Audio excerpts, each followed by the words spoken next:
I don't know how to explain this without sounding like a man who waited too long to feel something real again. Maybe I did. Maybe that's exactly who I am now. I've spent years inside crowded rooms that somehow still felt empty. Years shaking hands, smiling at strangers, walking through hotel hallways at midnight with that strange silence pressing against my chest like a wound that never healed correctly. People looked at my life and thought it must feel full, but they never saw the cold coffee sitting untouched beside the window. They never saw me staring at unread messages for hours because I forgot how to let someone close without expecting them to disappear afterward. And then you arrived so quietly. That's what unsettled me most. You didn't force your way into my life. You didn't ask for attention. Somehow your voice just stayed with me after the room went silent. Your presence lingered in places long after you were gone. And I hated how much it affected me. I really did. Because men like me learn to survive by needing less, by feeling less, by convincing ourselves the heart can become smaller after enough disappointment. But something in me kept reaching toward you anyway. Have you ever met someone who made your loneliness suddenly feel visible? Not cured. Just seen. Because that's what frightened me. The way you looked at me sometimes felt dangerously close to understanding the parts I buried years ago. And I don't think you realize what that does to a man who already survived losing too much. Still, some quiet part of me keeps wondering if maybe certain souls are meant to find each other late. After the damage, after the exhaustion, after life humbles them enough to finally recognize tenderness when it appears. And if that's true, maybe meeting you was never an accident at all. I've been tired for so long that sometimes I mistake numbness for peace. That's the truth I carry now. A man getting older. A man who learned how to survive disappointment so well that eventually survival became the only thing left. I almost didn't say this, but when I think about you, something inside me won't let me stay silent anymore. There are nights when I still sit alone in kitchens that never really felt like home. The light above the stove buzzes softly. The coffee beside me goes cold before I remember to drink it. Outside the windows, the streets stay wet from rain that stopped hours ago. Everything feels paused there, suspended, like the world forgot to move forward. That used to comfort me. Silence felt safer than attachment, safer than hope. I became good at empty rooms, good at disappearing emotionally before anyone else could leave first. People called me calm because they never saw the storm underneath it. They never saw the exhaustion of carrying grief quietly for years. They never saw how hard it became to answer messages when my heart already expected disappointment before opening them. Then you happened, and I still don't fully understand why. It wasn't dramatic. That's the strange part. No lightning, no impossible moment, just small things, tiny things. The way your voice softened at the end of certain sentences. The way you listened without trying to rescue me from myself. The way your presence made silence feel less cold. That terrified me. I remember sitting alone in a hotel room one night, after speaking with you. Half the room stayed dark because I never turned on the second lamp anymore. I had this habit of living inside partial light, like full brightness exposed too much. My jacket hung over a chair near the window. My phone rested beside the bed. Your last message stayed open on the screen. I must have read it 20 times, not because of what it said, because of how it felt. Gentle, unforced, real. And I hated how deeply that reached me. I walked to the window pretending I needed air.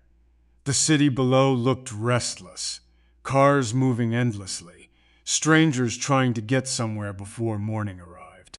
But all I could think about was how long it had been since someone affected me enough to interrupt my loneliness. That's when fear started creeping in.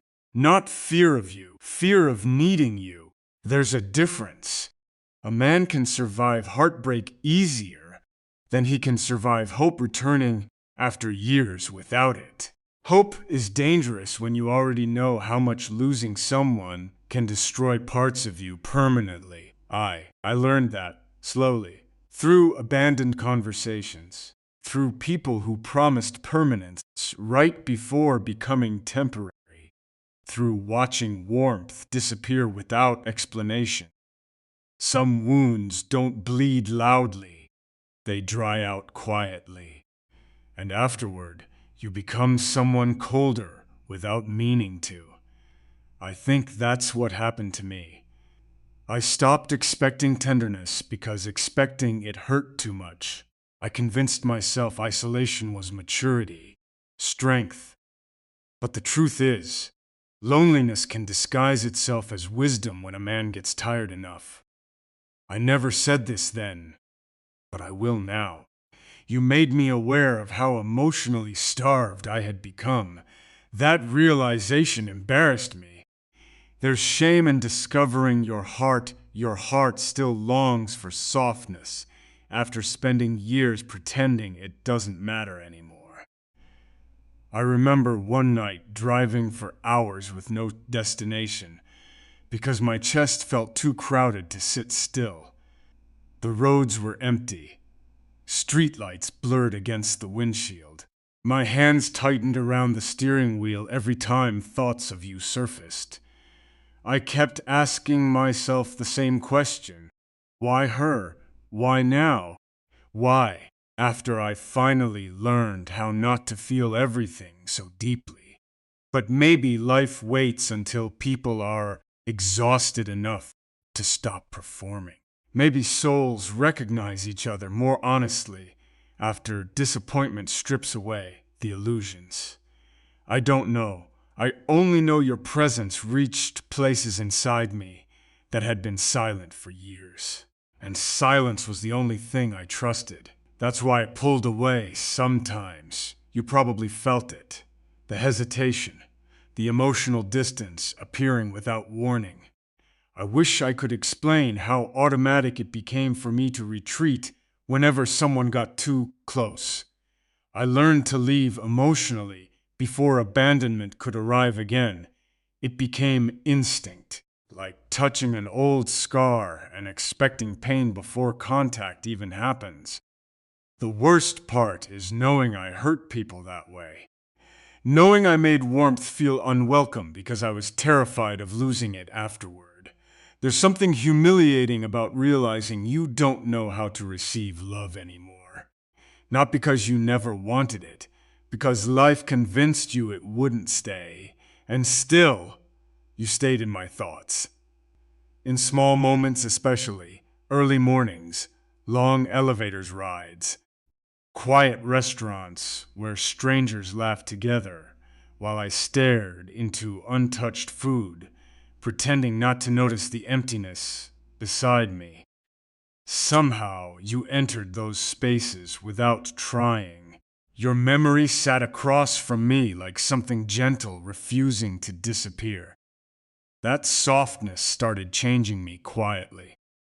Not dramatically, just enough. Enough to make me imagine ordinary things again. Sitting beside someone without needing silence to protect me. Waking up without emotional heaviness already waiting in my chest. Hearing another person moving around the kitchen while rain touched the windows outside. Peace instead of survival. I didn't think I still wanted that. Maybe I was afraid to want it. Because wanting something means it can hurt you. And you, God, you affect me in ways I never prepared for. Sometimes I think fate whispers instead of speaks. Tiny coincidences, strange timing, Certain people arriving exactly when the soul becomes too tired to continue alone. I don't try explaining those things anymore. I just feel them. Quietly, like distant music playing from another room. Maybe that's what you are to me. Something distant and close at the same time. Something warm appearing inside a life that had already gone cold. Tonight the rain is falling again outside my window. The room is dim except for one small lamp near the chair where my coat rests untouched.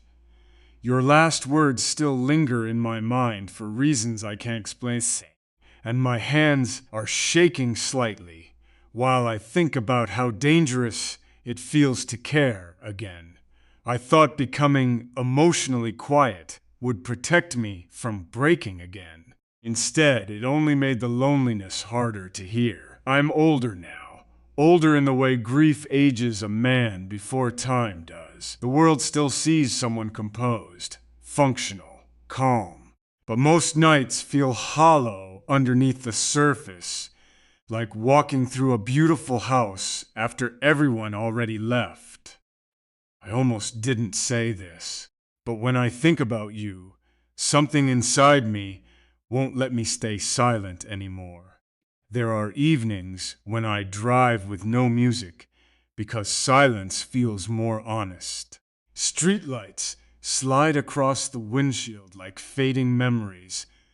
My phone rests face down beside me because I'm afraid of hoping to see your name appear there.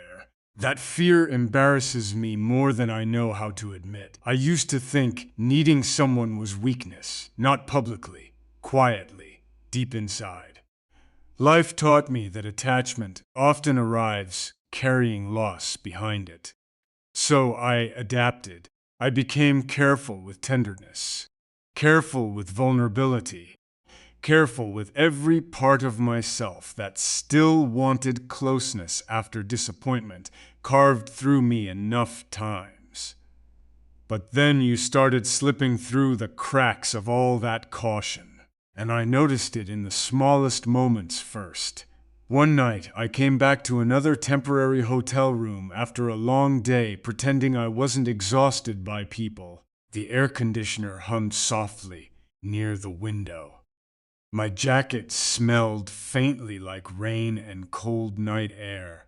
I dropped my keys onto the counter and stood there in the dark longer than necessary because something felt different inside me.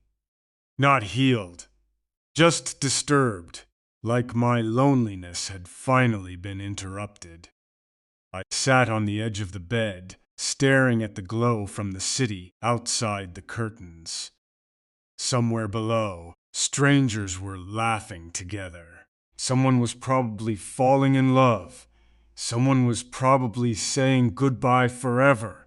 The world keeps moving like that while private heartbreak hides inside ordinary rooms. And there I was thinking about you again. Your eyes, your softness, the way you made me feel strangely visible without demanding anything from me. That frightened me more than rejection ever could, because rejection is familiar. But being understood, that changes things. I never said this then, but I will now. I think part of me believed I was too damaged to love correctly anymore. There it is. The shame I carried quietly. I became so used to emotional survival that tenderness started feeling unnatural in my hands. Like holding something fragile after years of learning only how to endure pain. Every time warmth appeared, I instinctively prepared for loss. Every time someone moved closer emotionally, I started planning my escape before abandonment could arrive first. I know how terrible that sounds, but abandoned people often become experts at leaving emotionally before anyone else gets the chance. And you touched that fear without even trying. I remember the first time I realized how deeply you were affecting me. It was late, maybe 3 in the morning. The kind of hour where thoughts become louder because the rest of the world finally quiets down. Rain pressed softly against the windows while the room stayed half lit from a lamp near the couch. I couldn't sleep. Your voice kept replaying in my head. Not the words, the feeling underneath them. Care, gentleness, patience. Things I stopped trusting a long time ago. My chest actually hurt that night. A slow ache. The kind that arrives when emotions stay buried too long and suddenly begin rising again all at once. I walked into the kitchen and poured coffee I didn't even want. My hands trembled slightly while the machine hummed in the darkness. And all I could think was this: what happens if I let myself need her? That question stayed with me. Still does. Because people talk about love like it's beautiful from the beginning. They rarely talk about how terrifying it feels after years of emotional exhaustion. They never talk about the panic hidden inside tenderness when someone finally reaches the parts of you that stopped believing warmth would return. You make me feel things I buried to survive. That isn't romantic, it's devastating. Sometimes I catch myself imagining ordinary moments beside you and it ruins me quietly. Grocery stores, slow mornings, sitting beside each other during storms without needing conversation every second. Peaceful things, simple things. The kind of life I convinced myself no longer belonged to someone like me. Maybe that's why I resist you internally, even while moving closer emotionally. Because wanting peace after chaos feels almost suspicious. I spent years mistaking emotional suffering for depth. Years believing loneliness was safer than vulnerability. Then you arrived carrying this softness that made my defenses feel heavy and unnecessary. And I didn't know what to do with that. There's also guilt inside it. You should know that. Guilt over how emotionally unavailable I became. Guilt over all the moments I disappeared into myself, instead of allowing connection to reach me fully. I learned how to survive alone so thoroughly that dependence now feels dangerous, even when it's gentle, especially when it's gentle, because harshness is predictable. Tenderness asks trust from wounded people. And trust has always been difficult for me. After abandonment taught my heart to brace for impact even during beautiful moments.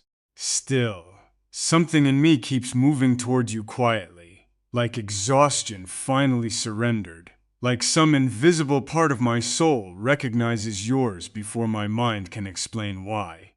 Maybe that sounds foolish. Maybe life just becomes softer when two lonely people finally stop pretending they don't need warmth anymore. I don't know. I only know your presence reaches me in places words cannot fully touch. Tonight the room is cold again. My coffee sits untouched beside the window while distant headlights slide across the walls. Somewhere outside, rainwater gathers along empty streets under fading neon light. And here I am, still trying to understand why your existence feels strangely familiar to a heart that spent years preparing only for goodbye. I spent years pretending I was fine because admitting loneliness out loud felt more frightening than the loneliness itself. That's the kind of man I became. Quiet, functional, emotionally careful in ways people mistook for strength. Age has a strange way of drying parts of the soul when grief stays too long inside it. I almost didn't say this. But when I think about you, something inside me won't let me stay silent anymore. Tonight the apartment feels colder than usual. There's a single lamp glowing near the hallway. My shoes are still by the door where I left them hours ago. I walked in exhausted and immediately felt that familiar emptiness waiting for me again. the kind that sits in rooms long before you arrive home. I used to believe this was enough. Silence, distance, no emotional risk. But then you entered my life, and suddenly these rooms started feeling too quiet instead of peaceful. That change unsettled me deeply. I remember standing at the sink one evening while rain slid slowly down the windows. The kitchen smelled faintly like coffee and wet air drifting through a cracked window. My phone rested beside the faucet. Your message had arrived minutes earlier. Nothing dramatic, just warmth, simple concern, simple affection. But I stared at it like someone holding fire after years in the cold. You have no idea what tenderness does to a man who already convinced himself he no longer deserves it. I think that's part of the truth I've been afraid to admit. Not just fear of losing you, fear of believing someone could genuinely stay. Because abandonment changes people long after the actual leaving happens.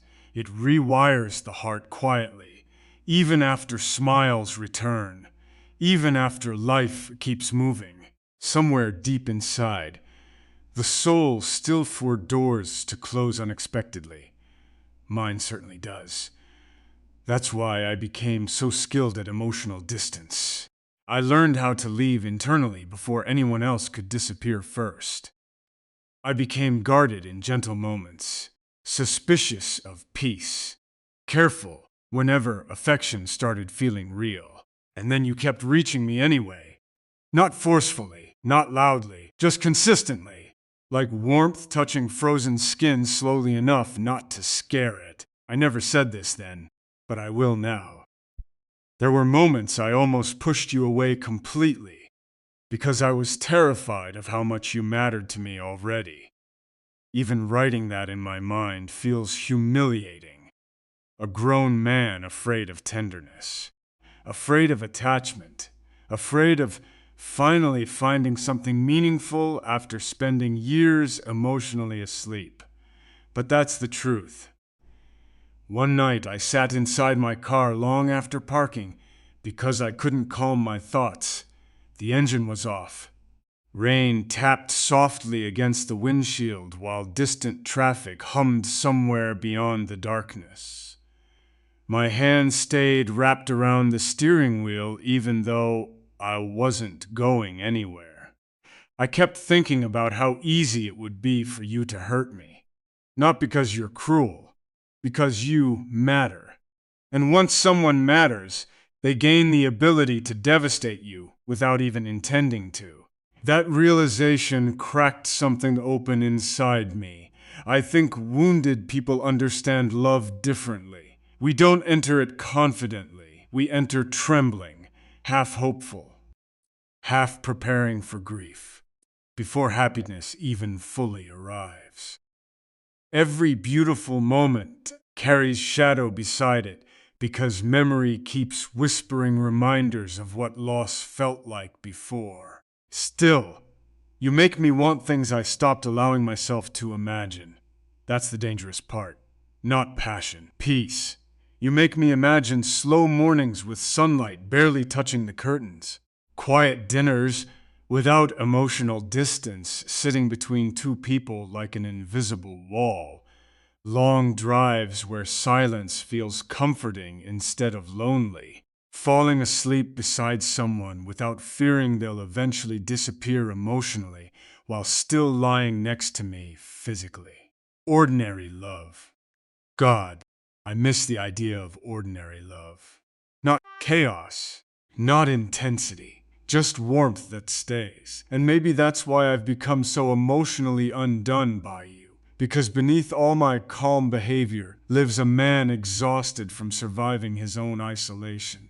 A man who secretly wants someone to rest beside emotionally without feeling ashamed for needing them. I was too long believing my damage made me difficult to love correctly. Too quiet, too guarded, too haunted by old losses. Sometimes I still feel that way. Sometimes I catch myself pulling inward emotionally right when closeness starts feeling safest. It happens automatically, like my heart reaches for the exit before comfort can become dependence. Self-sabotage disguised as caution. You probably notice it. The moments I hesitate. The pauses before honesty. The way I emotionally disappear for small periods and then quietly return, carrying guilt I never fully explain. I wish I knew how to stop doing that. But survival habits don't vanish overnight, especially the ones built from heartbreak. And yet, you remain. That's what affects me most.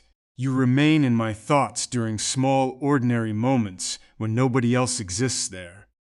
While pouring coffee before sunrise, while standing at windows watching storms move across sleeping streets, while folding clothes in silence inside rooms that still don't feel fully lived in.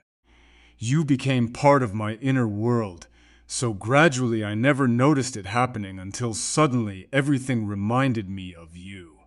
Certain songs, certain silences, even certain kinds of light. Maybe fate doesn't arrive loudly after all. Maybe it slips quietly into exhausted lives and waits patiently beside wounded people until they finally stop running from connection. I don't know if that's true, but sometimes your presence feels strangely familiar to me, like meeting someone my soul somehow remembers even when my mind cannot explain why. Tonight the rain has finally stopped. The streets outside shine under pale streetlights. The apartment is still quiet except for the soft hum of the refrigerator somewhere behind me. Your last message remains open on my screen while the coffee beside my hand slowly loses its warmth. And, for the first time in years, the loneliness inside me no longer feels completely untouched. I didn't expect love to feel this quiet when it finally found me again. Not loud, not cinematic, not the kind of thing people spend their lives describing dramatically. Just this slow ache inside my chest whenever I imagine losing you before I've fully learned how to hold you emotionally. I'm older now.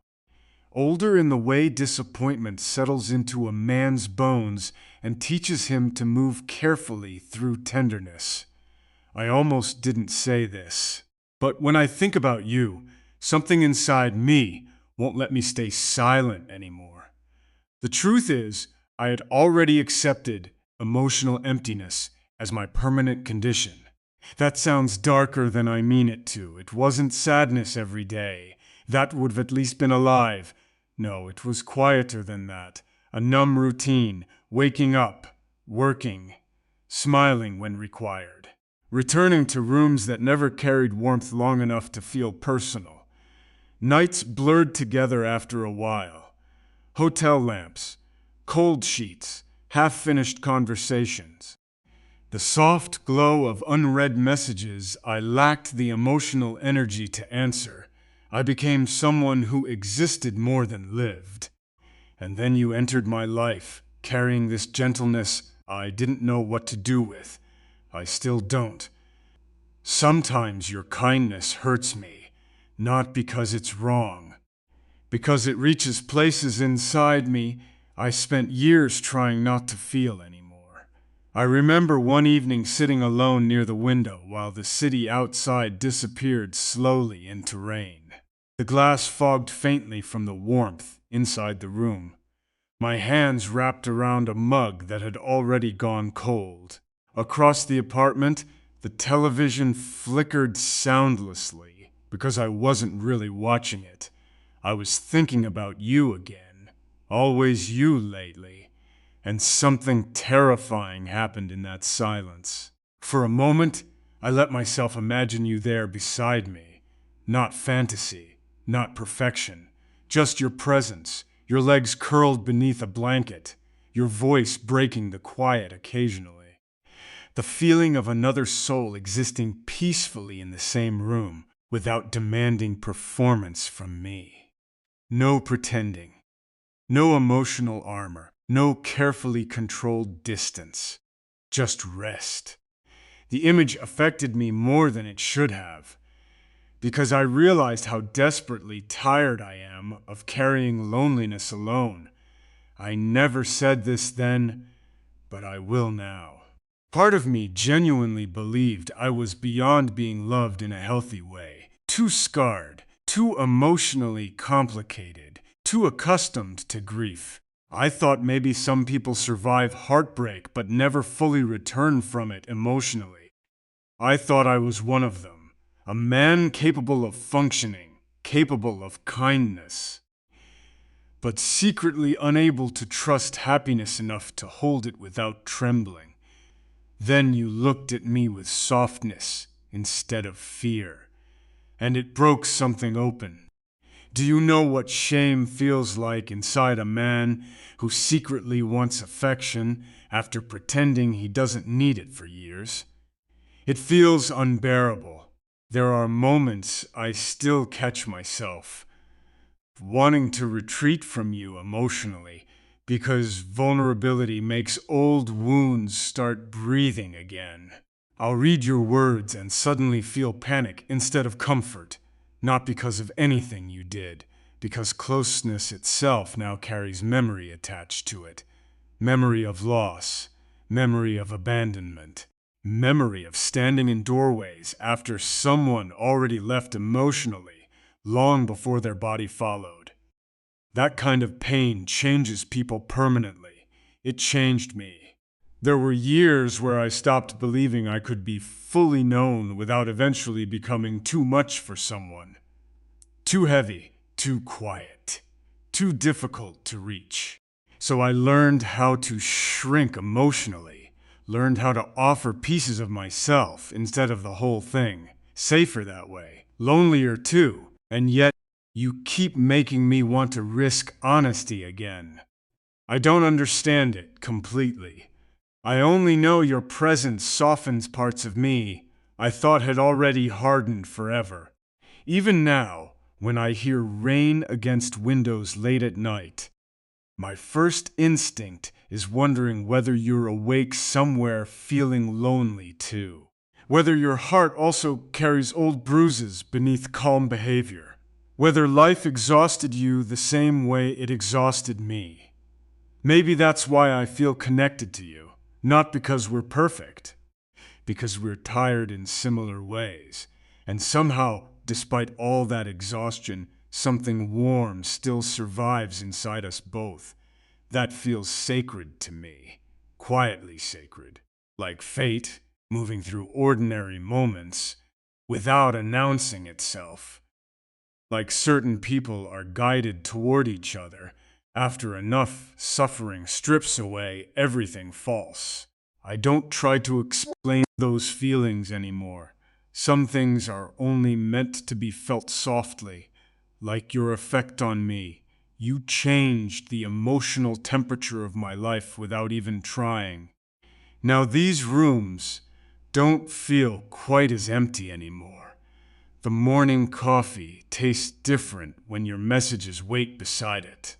Silence no longer feels entirely cold because somewhere inside it exists the possibility of you. Even my reflection looks less distant lately, though sadness still lingers behind my eyes more often than I admit. Healing is strange like that. It doesn't arrive cleanly. Sometimes it enters carrying fear with it. Fear of hope, fear of attachment, fear of finally finding warmth and losing it afterward. I still carry all of that, probably always will. But beneath the fear lives something else now, too.